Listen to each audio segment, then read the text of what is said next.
Mars year 29, day 403, 4 hours and 52 minutes. The Kerbals have one more system to go to before the tech tree is complete, and they're ready to go. Using the tried and true rocket that has been to Duna and Eve, the Kerbals lift off to head to Jewel and the little asteroid captured called Bop. With one final burn from Jebediah Kerbin, the encounter to Jewel is all but assured. With a minor inclination change, they are on their way. The giant green jewel of Jewel appears out of the Kerbals' windshield, and there isn't much wind up here, so it's more of just like a shield than a regular windshield. With one small burn from Jebediah, the Kerbals are now captured by the small asteroid they call Bop. Landing should be easy, and science should be plentiful. With great control and ease as if he's done this before, Jebediah brings the lander down to the dusty brown surface of Bop, ready to collect science. Exactly how much science remains to be seen and for Bob to find out. Will the Kerbals make it back with all the Bop science? Stay tuned to find out. Hello again, ladies and gentlemen, Saka here, and welcome back to the finale of Kerbal Space Program Breaking Ground. And fortunately, in Mission Control, we have a few new active missions. One to plant a flag on Bop, and science data from space around Bop. So when we get back, we are going to be making a lot of moolah, and when we plant that flag, that's another $1.1 million in the bank account because we haven't actually got out of the capsule to do anything. So we will join our intrepid Kerbals on the surface of Bop, do our science, and then it's the long, arduous process of getting a transfer window back, and there we go. Getting the transfer window back and then coming home. So we'll go ahead and load up the lander, and I'll see you in a minute. All right, Kerbals are here, safe and sound. Everything is awesome. So now it's up to Bob to go ahead and run these experiments. So we will crew report 120 science there. We will keep that experiment. Go ahead and EVA there, Bob. We'll collect the data and store the data. And I about freaked out there because I didn't see any of the other data, but it's on our capsule. So we will take the EVA report from Bop's Peaks, and we'll keep that experiment and go ahead and store that experiment there. And then we can climb aboard, run all of these experiments. The pressure data, very nice indeed. We'll keep that. Excuse me. We'll keep that. The accelerometer, very, very nice. The thermometer, excuse me. There we go, logging that one. Taking that one, we have our Science Junior, Materials Bay, we'll take that, and then last but not least, we have our Mystery Goo around the back side. And as you can see, if you've been doing quick maths, we have well over the 1,000 science needed to complete the tree just from this landed capsule on Bob. Now we just need to get home. So now it's up to Bob to EVA and get all that science out, and then we will have Jebediah do the honors and plant the flag. So Bob will gingerly float down to the surface. Nice to see that our EVA pack should do the work, and Jebediah will go ahead and EVA and plant our flag. And that will complete our contract there. World's first milestone, we have it here. We've walked on the surface of Bop for more moolah. And now, Jebediah, if you would be so kind as to plant your flag. Outstanding. There we go. And site name, Bop. And since we're not coming back, we don't need to worry about naming any of this, but the contract is complete. There we go, $1.16 million, and planted the flag on Bob. Jebediah hopping for joy.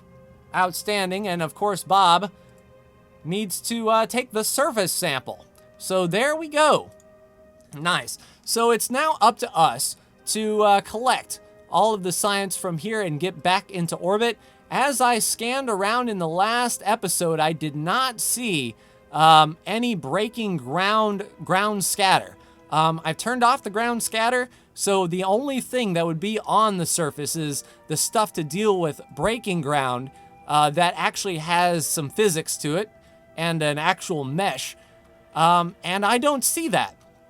So nothing to deal with Bop. So it's going to be the process of collecting all of this science and getting the Kerbals ready to rejoin Valentina and Bill in the orbit above. So I will go ahead and get to work and be right back. All right, so one thing I noticed, it seems that Bop is tidally locked to Joule because our intersection from our Eve lander is still right over where we touched down. So all we have to do is launch practically north. I mean, it's north, north, north, northwest, just a shy, like 80, 87, 88 degrees. And then we will come around and intercept our Eve lander ship and should be good to go. So let's F5 for safety, just in case things go bad. And we will launch north indeed. So here we go, a little bit of gas, turn her north. And gear up. All right, so we need to be going more northwest, it seems. So I'll point our prograde marker more than northwesterly, but still pretty much north. All right, stability control on, if you please, Jebediah. And we got a pretty good clearing, so we don't have to worry about anything such as that. Let's go ahead and transfer the fuel as we go. We want to make sure we have enough fuel in this particular, in these engines. And I don't believe it's going to take much to get us out of the sphere of influence. Let's go ahead and just boost. Get circular if we can.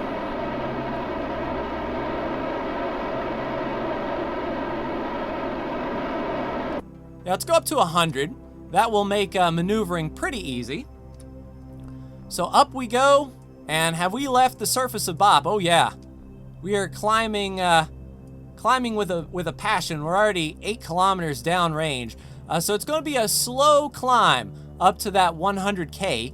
And then we'll do our rendezvous and docking. So I will go ahead and transfer the fuel as we go. And it looks like we'll actually have a little bit of fuel left over to put back in the nuclear stage. So that is all well and good. So I will go ahead and circularize and get the encounter and be right back with you. All right, 0.8 meters a second. Here we go. Looks like docking should be fine as long as Valentina and Jebediah keep right on center. And indeed, it looks like they are. And skadoosh, we have a good capture. Now we can go ahead and transfer all of the fuel into this particular tank here. And one thing that I want to do is I want to dump this lander stage. If we can just shed this particular weight, that would be okay. So what we'll do is we'll make sure that all of the fuel is out of this, and indeed all the oxidizer. There's only so much oxidizer we can fit in this thing. We'll just go ahead and top off as much as we can. But we have essentially a husk here that isn't going to do us any good, and we have another docking port right here that will line up with this particular docking port, I believe. Let's see. So that is a Clampetron, and this is a Clampetron Junior. No. Okay, so yeah, all the fuel is out of this, and it's not going to use oxidizer, so I guess it's just along for the ride then. Let's go ahead and change our staging and get those guys on a completely different stage. Okay, 761 meters a second. Let's shut down these engines as we will not need them. And 3,786 meters a second from this nuclear engine. Of course, we do have 358 extra liquid fuel we can pump in this thing as well. And we might as well. While we're here, let's just fill that on up. All right, so 3,569. Outstanding. So now that we are connected and we are just orbiting Bop safely, I'll go ahead and fast forward into a transfer window. Essentially what we need to do is wait until Kerbin is 45 degrees behind us. So not too awful long. Kerbin needs to be like right up in here. So not waiting too awful long. Let's see, yeah. Oh, okay, I see. So yeah, we missed our window, so we're going to be waiting about a year. Well, no, it's going to catch up. Okay, so not too awful much. So I'll get to the Kerbal Space Center, get closer to where Kerbin is 45 degrees behind us here, relative, because right now we're like at 80 degrees. So just a little bit, Kerbin's going to scoot on around, and once it gets to about, like, say, right here, we will start planning to come home. So I will be right back. All right, it's only going to be a 2-second burn to escape Bop's sphere of influence. I think that will do it. And indeed, we will leave Bop and start floating around Eve. So what we want to do is launch retrograde to Eve, which means we'll be burning crap. I mean, ideally, we want to burn at periapse. I mean, kind of, it would have been awesome if our periapse was right here, and then we could burn that way, because considering where we're at, burning peri will shoot us a little bit closer. I mean, that's kind of what we want. We might be able to do some finagling there, but doing our maneuver at periapse would definitely be a better strategy so we don't spend as much fuel, leaving Joule's sphere of influence, and then just setting Kerbin as our target and putting on the brakes, essentially. So I will go ahead and leave Bop's sphere of influence, get around and get ready for our periapse burn to leave Joule's sphere of influence. All right, I adjusted, and because we're pretty circular, I mean, not in the grand scheme of things, but circular enough, we can adjust our leaving trajectory to go retrograde as we had intended for 500 meters a second. It's a 4-minute, 50-second burn, and you can see how it drops our orbit here. And we'll be at Apoap, so we'll be bringing that peri right down and hopefully intersecting Kerbin. So things might be looking on the up and up. So I will go ahead and get to that maneuver and be right back with you. All right, about 13 seconds left in this burn, and we can cut it, and we will be on our way out of the Joule sphere of influence. Once we get to about 5 meters a second, I'll cut, and then just slowly throttle up so we are pretty much on the ball. And then once we leave Joule's system, we can fine-tune our approach to Kerbin. 0 meters a second SAS off, leaving us with 3,000 meters a second to get home with. And indeed, we are going to leave Joule in 258 days. We might actually be behind Kerbin in the grand scheme of things because of how long it's going to take us to leave. Kerbin may have scooted along. We'll just have to fall into it and see if our orbit does indeed intersect. So I will see if we can plot that approach to Kerbin and be right back. All right, ladies and gentlemen, I messed with the maneuver nodes a bit, played around, and I got a 1,600 meter a second burn. It was 1,900, but I waited from this side of the orbit to this side of the orbit, and we were able to save 300 meters a second just by waiting, and I'm okay with that. So a 12-minute, 37-second burn on the backside of this orbit. It's going to be a long one, but we can do some final adjustments and get that Kerbin encounter a little bit after this burn. So I will complete that burn and be right back. All right, 20 seconds left of that 16-minute burn, almost down to 1,300 meters a second in the tank, and this is the last big push we have to do. We'll be pretty close to Kerbin in the grand scheme of things, just minor adjustments from here on out. There's 1.6. We'll just finish it off right here, and skadoosh, 0. So let's see where that put us in the grand scheme of things. Looking at Kerbin, that is 153,000 kilometers. Now at our apoapse, it's just a matter of doing some maneuvers, pointing prograde, retrograde, radial in, radial out to bring that down and get a Kerbin encounter. But we are very close, so I will go ahead and finagle with those maneuvers and be right back. All right, ladies and gentlemen, this may be a tad aggressive, but we are going to come in right below the equator, cross our periapse just south of the equator at 45,000 meters and make a northerly approach. Ideally, we'll want to get captured to the point where we can adjust our inclination, get it level, and then set her in nice and easy. But I will do a quick save just in case 45,000 meters decides to shred us to Kingdom Come, because we are going to be coming in at quite a bit of speed, probably the highest speed we've seen on Kerbal approach before. So I will quick save it and be right back with you for the approach to Kerbal. All right, here comes Kerbal into view. We're, about to cross that 100,000 meter mark. We're at 600,000 now. Once we cross into the 100,000 meter range, we will stow away the solar panels and prepare for our initial burn. We have our nuclear engine ready to fire with 1,300 meters a second delta V, just in case we need to continue to slow down after this initial burn. All right, so 300,000 meters. Right now, we're not in sunlight at all, so it doesn't matter to have them out. So let's retract them just in case we pop out the other side and we need some of that good electric charge. And this is going to be rocking and rolling. We are at 3,900 meters a second and climbing. As far as our orbital speed is concerned, I don't know if this nuclear engine and fuel tank are going to survive, but right below that tank, we do have the ablator, right below that command capsule that will hopefully slow us down.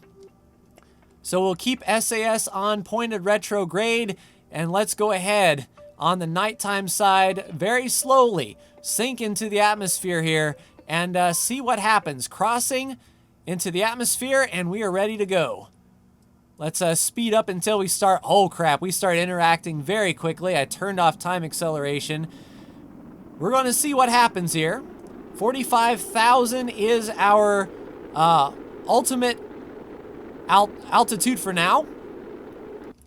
Let's take a look at our orbit. Kerbal escape is slowing down, albeit very slowly. So I don't know if this is going to be... Oh, things are blowing up already. That could have been the solar panel. Not entirely sure. It could have been the engines as well, although I still see them there. But man, what a high speed.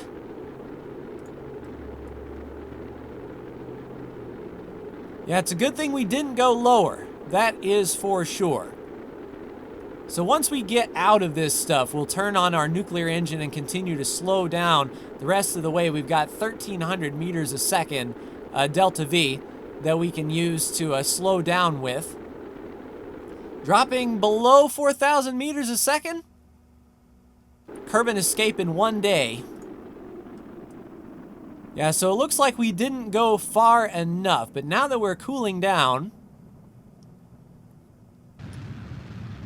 There we go. Let's just turn on the brakes here. And as we escape, holy crap, the science bay was getting a little hot. Luckily, all of our science is stored in the capsule, so we don't have to worry about that. It's fairly well protected. All right, so I'm going to continue to slow down here and get a capture going. Hopefully we can just get the capture and come down in the atmosphere again. That is going to be my ultimate goal. So we are just going to continue to slow down and get captured. So that's skin of the teeth right there. We dip down and we put on the brakes. And as you can see, we are down to 507 meters a second. And we do have capture. And we are going to potentially smack Kerbal. So we only have a little bit of fuel left to do this. Otherwise, we're going to come down very quickly and smash into the dark side, which we do not want. So what we'll do is at our apoapse, we will raise up our parry with this 500 meters a second and try to not die. But we are captured. That's the most important thing, and we will not be going as fast as coming in from Jewel. That is for sure. So I will go ahead and raise up our parry and be right back with you. All right, down to 200 meters a second left in the rocket. Our parry apse has dropped to 40K. Hopefully we can slow down a little bit more than that, and we will see what happens. So we will go ahead and point retrograde, get our solar panels tucked, and be with you for re-entry. All right, we're just slowing down now using the last bit of fuel in this tank. We won't need it anymore. We'll keep it attached just to see if we can get some money back from these parts, but we will probably be coming down next time and possibly on the dark side. So I will do what I can to brighten this up in post-production, but our drogue chutes should be ready to go. Regular parachutes should be ready to go on top of that, and if all else fails, we can separate the capsule and the lander to make this thing a little bit lighter. So I will be right back. All right, drogue chute deployed. I really cannot see where we're at. The parachute's getting ready to fire as well. I believe we're over the ocean, but I cannot see a dang thing. So we'll see where we land in the grand scheme of things. SAS off. We're at the mercy of Sir Isaac Newton now. And looks like this will be a roaring success. So I will see you for splashdown. All right, about 9 meters a second splashdown. We'll see if what survives on the rocket. Hopefully the capsule does. And indeed, capsule does survive, just like the last mission. We have splashed down. The nuclear engine goes down to the surface below. But we have officially landed, ladies and gentlemen. After many years, we have returned to Kerbin with all of that science. More than enough, if I had to make a guess. Just the sheer number of science numbers that I saw, 6,864 science. Nice. We got 27,000 funds back, 75%. Advanced to level 5, that's what I'm talking about.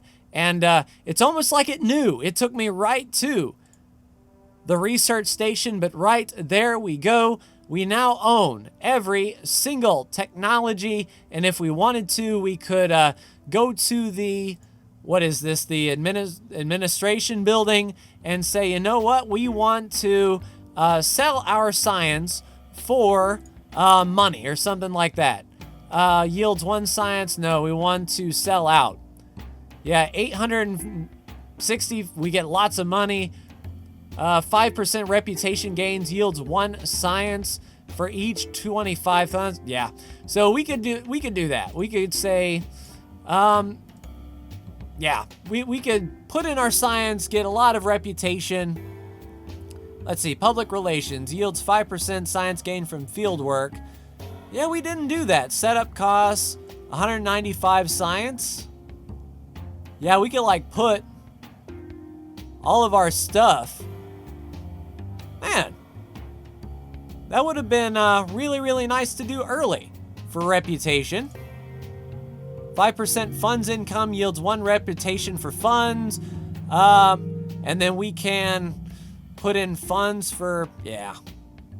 I was trying to see if we could do something like, if we could, because we got research. And if we got rid of our 5,900 science, that would net us, what, $311,000 doesn't seem that lucrative. Takes 5% science, bah. Man, if we could dedicate all of our science to that, 98% from contracts yields 2,500 funds for each 1 unit of science. Man, we would be rolling in the bank if we did that at the at our last episode.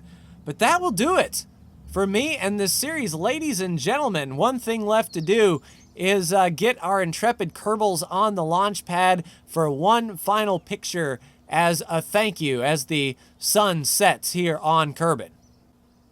All right, ladies and gentlemen, it has come to a close. 45 years, 15 days, 1 hour, and 23 minutes after the Kerbal Space Center was first founded, we are going to send, or at least sit, Jebediah, Bill, Bob, and Valentina next to the very first atmospheric rocket that was able to leave our humble space center, and there it is. Untouched, just like you saw in episode 1, and Jebediah was strapped right to that rocket. My, how far we've come. Just looking at this little rover and all of our little Kerbals on board.